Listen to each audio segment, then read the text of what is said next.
नमस्कार। प्रतिध्वनि में आपका स्वागत है। मैं हूँ रमन कुमार। आज बात करेंगे नेकी, नीति और नैतिकता की बात करने वाले देश में शिष्टाचार बन चुके भ्रष्टाचार के बीजारोपण की, जो आज विशाल विनाशी वृक्ष बनकर सब कुछ लीलने को तैयार है, चाहे क्षेत्र कोई सा भी क्यों न हो।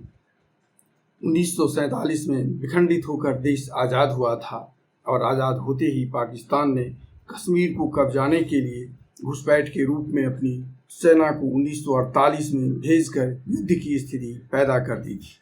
सेना को तत्काल कुछ जीप और हथियारों की जरूरत थी। खरीद की सारी प्रक्रिया को दरकिनार करते हुए प्रधानमंत्री पंडित जवाहरलाल नेहरू के प्रिय पात्र और ब्रिटेन में भारत के उच्चायुक्त वीके कृष्ण मेनन ने ब्रिटिश कंपनी से जीप खरीद का समझौता कर लिया। मेसर्स एंटी मिस्टेंटेस, जिसे जीप की आपूर्ति करनी थी, एक ऐसी कंपनी थी जिसके पास मात्र $600 की पूंजी और जिसमें मात्र 2-3 लोग कार्यरत थे। समझौते पर नियमों की अनदेखी करते हुए स्वयं मेनन ने ही हस्ताक्षर कर दिए और अग्रिम के रूप में कंपनी को 65% राशि की भी आपूर्ति कर दी। भुगतान के बाद जब 9 महीने तक एक भी जीप की आपूर्ति नहीं की गई तो देश में विपक्ष के नेताओं ने सवाल उठाने शुरू किए। देश तब पंडित नेहरू के चमत्कारिक व्यक्तित्व के आभा मंडल से चकाचौंध में था। अधिक सवाल और हंगामे के बीच 1949 में मद्रास बंदरगाह पर कंपनी ने 155 जीपों की पहली खेप पहुंचाई, जो बंदरगाह से गैरेज पहुंचने की स्थिति में भी नहीं थी। इसके अतिरिक्त मेनन द्वारा बार बार कंपनी के हित में शर्तों को बदला जाता रहा, जो सरकारी नियम के अनुसार किसी उच्चायुक्त के लिए ऐसा करना उसके अधिकार क्षेत्र में नहीं था। हंगामा अधिक हुआ तो अयंगर उप समिति को इसके जांच का भार दिया गया। उप समिति ने 9 अप्रैल 1951 को सौंपी अपनी रिपोर्ट में इसे घोटाला माना और 2 उच्च न्यायालयों द्वारा इसकी जांच की सिफारिश की। पर मेनन को बचाना सरकार का प्रथम ध्येय था, इसलिए 3.25 साल बाद 18 दिसंबर 1954 को सरकार ने उप समिति से अपने निर्णय पर पुनर्विचार करने को कहा। जब समिति ने पुनर्विचार से इनकार कर दिया तो 30 सितंबर 1955 को मामले को ही बंद कर दिया गया। विपक्षी सदस्यों के हंगामे पर गृह मंत्री गोविंद बल्लभ पंत ने एक तरह से चुनौती देते हुए आधिकारिक वक्तव्य दिया, यदि विपक्ष सरकार के जवाब से संतुष्ट नहीं है, सरकार की कार्रवाई से संतुष्ट नहीं है, तो अगले चुनाव में इसे मुद्दा बना सकता है, क्योंकि सरकार, कांग्रेस और उसके प्रधानमंत्री के आभा मंडल और देश के लोगों को उस आभा मंडल पर अभिभूत रहने का पता था। पर सरकार का ध्येय किसी तरह भी मेनन को बचाना था, क्योंकि ऐसा नहीं होने से पंडित नेहरू को लगता था कि एक वामपंथी हस्ती का अंत हो जाएगा।